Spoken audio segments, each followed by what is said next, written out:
Media సమావేశం పెట్టి తిట్టింది ఎవరు? నేను వాళ్ళ అయ్యని తిట్టినేది, వాళ్ళ తాతలు తిట్టినా?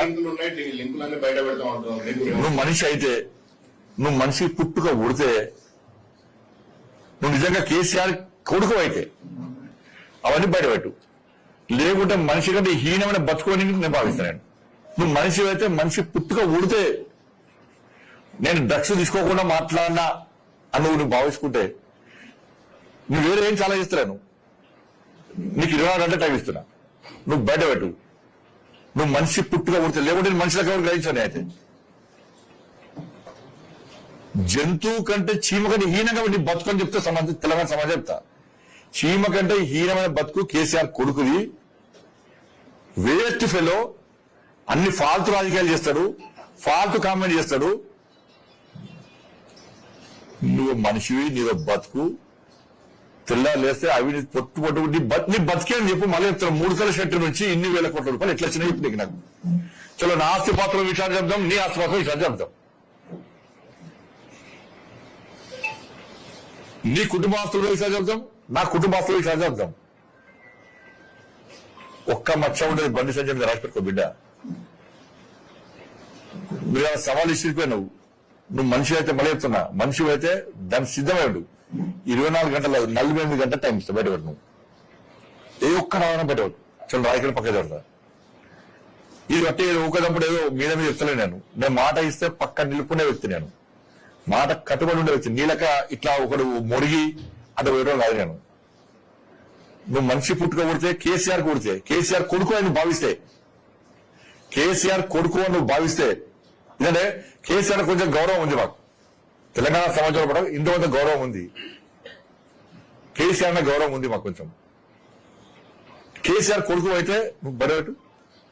లేకుండా నీ బతుకు, నీ బిడ్డని బజార్కి ఇస్తా. నేను నీ సంగతి చెప్తాను. వల్ల నువ్వు మన జోలికి వచ్చిన నీ సంగతి చెప్తాను. నేను ఇట్లా వాయిపోడు కాదు. ఏం భూమి అన్నాడే? కాళేశ్వర భూమి అంటే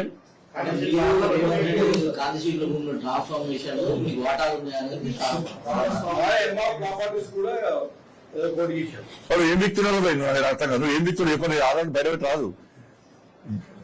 సంకలం పెట్టుకొని తీసుకుపోతుంది. ఆయన్ని పెట్టి బయటపెట్టు. ఎందుకు బయటపెడతావు? డ్రగ్స్ తీసుకున్నారు. ఎండకాలం కదా, డ్రగ్స్ డోస్ ఎక్కువ తీసుకుంటారు. ఈ మధ్య డ్రగ్స్ డోస్ ఎక్కువ తీసుకుంటారు. ఎందుకంటే ఎండకు చెమట పోతా ఉంటారు బాగా. డ్రగ్స్ డోస్ ఎక్కువ తీసుకుంటాడు, డ్రగ్స్ డోస్ ఎక్కువ తీసుకుంటాడు. 24 గంటలు బండి సంతే పడతాడు. ఫాల్తు రాజకీయాలు చేయద్దు. ఏదంటే నేను ఆధారం ఉంటే మాట్లాడాలి. ఏదో మాట్లాడిపోతే కాదు. నువ్వు మళ్ళీ నేను ఇది బయట పెట్టేదాకా నిలిచిపెట్టా. ఇది బయట పెట్టేదాకా నిలిచిపెట్టు. నువ్వు పక్క బయట పెట్టాల్సిందే. లేవుని సంగతి చెప్తా. నేను నువ్వు కరీంనగర్కి వస్తే మాత్రం నేను పక్కా అడ్డుకుంటాం. నువ్వు రెడీ చెప్తావు. రెడీ ఎప్పుడు కరీంనగర్ అడ్డుకుంటాం. నేను నువ్వు నా మీద చేసిన ఆరోపణలు బయట పెట్టే వరకు కూడా కరీంనగర్ లో నువ్వు అడుగు పెడితే మా భారతీయ జనతా పార్టీ కార్యకర్తలు పక్కా అడ్డుకుంటాం. నేను బండి సంజయ్ గారిని నేను సూటిగా ప్రశ్న అడుగుతా ఉన్నాను. బండి సంజయ్ గారు 2014లో మీరు పోటీ చేసినప్పుడు పార్లమెంట్ సభ్యునిగా మీరే కదా మీ నోటితోని ఆ రోజు స్టేట్మెంట్ ఏమని ఇచ్చిండ్రు మీరు? నేను సామాన్యుణ్ణి, ఇవాళ నేను సామాన్య కుటుంబం నుంచి వస్తున్నా, నా భార్య పుస్తలు ఇవాళ అమ్మి నేను ఎన్నికలు పోటీ చేస్తున్నా అని బండి సంజయ్ గారు అన్నారు కదా. మరి అక్కడి నుంచి ఉన్న బండి సంజయ్ గారు మొన్న కరీంనగర్ కార్పొరేషన్ ఎలక్షన్లు అయితే 50 కోట్ల రూపాయలు ఖర్చు పెట్టింది. మరి మీరు చేసింది ఇది ఎక్కడి నుంచి వచ్చిన ఈ 50 కోట్ల రూపాయలని మేము అడుగుతా ఉన్నాం. మరి మీరు అవినీతి చేసి సంపాదించిన డబ్బా, లేకపోతే మీకు రేవంత్ రెడ్డి పంపించిన డబ్బా? ఇది ప్రజలకి మీరు జవాబు చెప్పాల్సిన అవసరం ఉన్నది. మరి మీరు చేసింది అవినీతి పెట్టుకొని, మరి ఇలా పుస్తలు అమ్ముకొని పోటీ చేసిన 2014లో అని చెప్పిన బండి సంజయ్ గారు మొన్న కరీంనగర్ కార్పొరేషన్ ఎలక్షన్లో అయితే 50 కోట్ల రూపాయలు ఇలా ఎట్లా ఖర్చు పెట్టిరని మేము అడుగుతా ఉన్నాం. ఇలా కేటీఆర్ గారిని తిట్టే స్థాయి మీద అని మేము అడుగుతా ఉన్నాం. ఇలా కేటీఆర్ గారు 5 సార్లు శాసనసభ్యునిగా గెలిచిండు. ఇలా 5 సార్లు ప్రజల మనసు గెలుచుకొని ఇలా గెలిచిండ్రు. ఇలా కేటీఆర్ గారు ఇవాళ తెలంగాణ రాష్ట్రాన్ని ఇలా ప్రపంచంలోనే ఒక మ్యాప్ గా నిలబెట్టి ఇలా మనందరం గర్వపడేలాగా ఇలా కేటీఆర్ గారు మన తెలంగాణ రాష్ట్రాన్ని కేసీఆర్ గారు కేటీఆర్ గారు పెట్టిండ్రు. అనేక సార్లు మీరు కేటీఆర్ గారి మీద నోటికొచ్చినట్టు తిడుతా ఉన్నారు, నోటికొచ్చినట్టు మాట్లాడుతూ ఉన్నారు. ఇలా నేను ఒకటే అడుగుతున్నా బండి సంజయ్ గారు, నేను ఛాలెంజ్ విసురుతా ఉన్నా. నీకు దమ్ము ధైర్యం ఉంటే నువ్వు మొగనివి అయితే నేను సవాల్ విసురుతున్నా కరీంనగర్ గడ్డ మీద నుంచి రా ఈ గీతా భవన్ చౌరస్తాలో చెప్పు నువ్వు టేక్ టైం మా కేటీఆర్ గారిని నేను తీసుకొని వస్తా ఇలా ఏ సబ్జెక్ట్ మీద మాట్లాడతామో చెప్పు ఇలా ఉట్టిగా మమ్మమ్మ తెత్తెత్తే బెబ్బెబ్బే కాదు బండి సంజయ్ గారు నీకు దమ్ముంటే సబ్జెక్ట్ మీద చర్చ పెడదాంతా ఇరిగేషన్ మీద చర్చ పెడతావా కేటీఆర్ గారితో నీ దా వస్తారు మా కేటీఆర్ గారు సివిల్ సప్లై మీద చర్చ పెడతావా దా వస్తారు నీ హోమ్ డిపార్ట్మెంట్ మీద చర్చ పెడతావా దా వస్తారు ఐటీ ఇండస్ట్రీస్ మీద పెడతావా వస్తారు దా కరీంనగర్ పట్టణంలో ఇలా కేటీఆర్ గారు ఎంత కమలాకర్ గారు ఎంత అభివృద్ధి చేసిండో దాని మీద చర్చ పెడదామా దా వస్తాం చూద్దాం దా ఇవన్నిటి మీద చర్చ పెట్టండి మీరు సబ్జెక్టు మాట్లాడండి తప్పితే మీరు సబ్జెక్టు మాట్లాడకుండా మెమ్మెమ్మే తెత్తెత్తే పెప్పెప్పే అంటే కలవదు బండి సంజయ్ గారు మీరు నోటికి వచ్చినట్టు కేటీఆర్ గారి మీద మాట్లాడితే మేము కూడా నోటికి వచ్చినట్టు కంటే మాట్లాడగలుగుతాం నీకంటే ఎక్కువ మాట్లాడగలుగుతాం నోటికి వచ్చినట్టు నీకంటే ఎక్కువ మాకు కూడా మాటలు వస్తాయి ఇలా కేసీఆర్ గారిని పట్టుకొని ఒక కేసీఆర్ కొడుకు అయితే ఏం మాట్లాడలేదు మాకు అన్నిక రాదా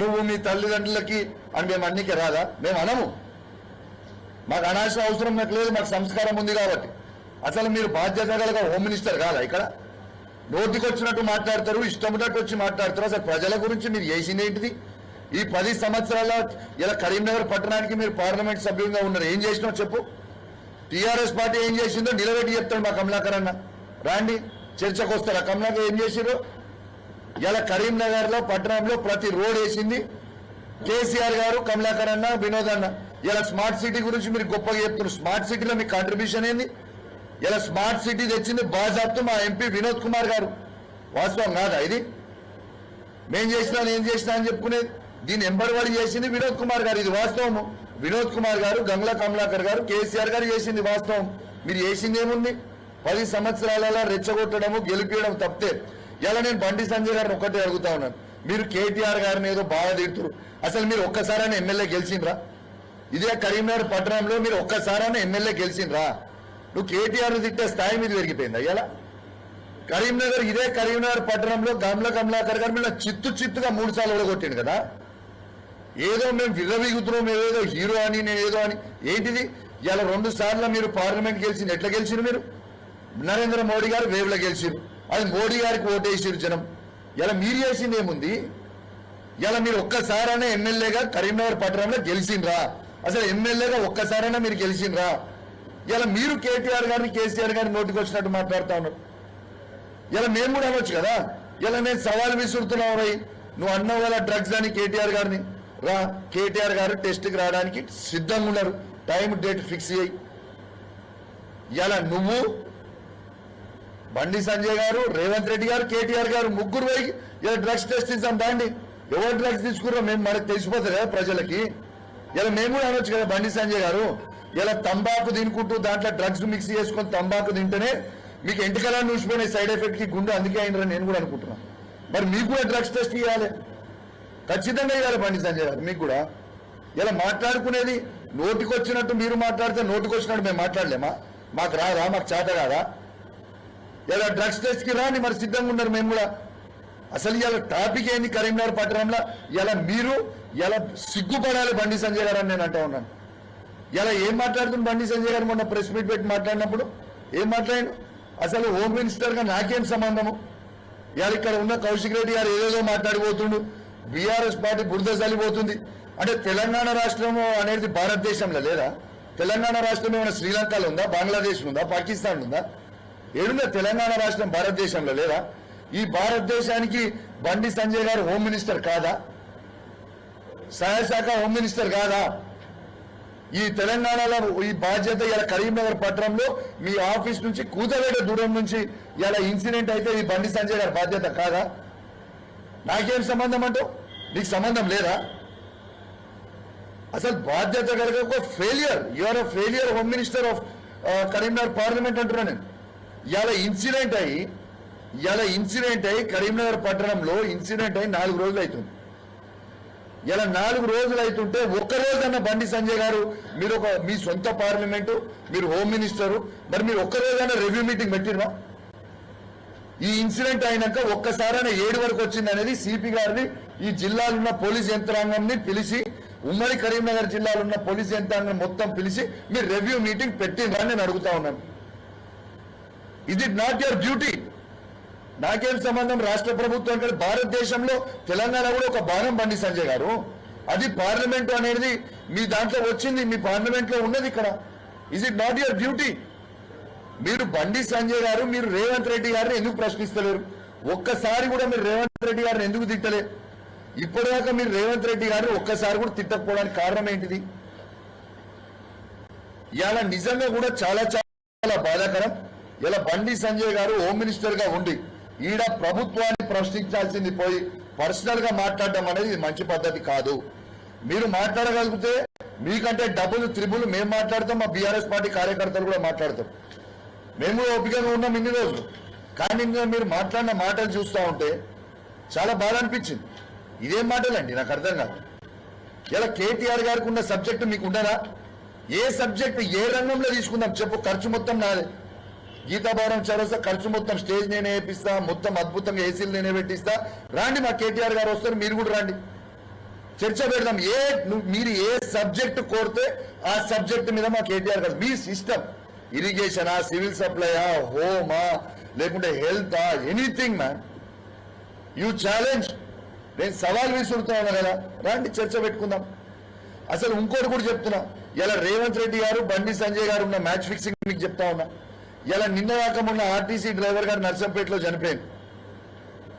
ఆడ చనిపోతే ఇలా బీఆర్ఎస్ పార్టీకి సంబంధించిన మాజీ హోంమంత్రి అయిన సబితా ఇంద్రారెడ్డి గారిని అరెస్ట్ చేస్తారు, మాజీ మంత్రి అయిన దయాకర్ రావు గారిని అరెస్ట్ చేస్తారు, మాజీ ఎమ్మెల్యే అయిన సుదర్శన్ రెడ్డి గారిని అరెస్ట్ చేస్తారు, మాజీ పార్లమెంట్ సభ్యుడైన వినోద్ కుమార్ గారిని అరెస్ట్ చేస్తారు.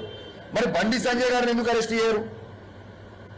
బండి సంజయ్ గారికి పోలీస్ ఎస్కార్ట్లు, పైలట్లు ఇచ్చి మర్యాదకి తీసుకుపోయారు. మరి మిమ్మల్ని ఎందుకు అరెస్ట్ చేయలే? ఇక్కడ బీఆర్ఎస్ పార్టీ మాజీ మంత్రులని, శాసనసభ్యులని, మాజీ ఎంపీలని మళ్ళీ మీరు అరెస్ట్ చేసినప్పుడు బండి సంజయ్ గారు మిమ్మల్ని ఎందుకు రేవంత్ రెడ్డి గారు అరెస్ట్ చేయలేదు? ఎందుకంటే క్లియర్ గా తెలుసు, ఆడికి టీఆర్ఎస్ వాళ్ళు, బీఆర్ఎస్ పార్టీ వాళ్ళు ఆడికి పోతే ఆడ గొడవ అవుతుంది, ఆడ ప్రజలు స్వాగతం. బండి సంజయ్ గారు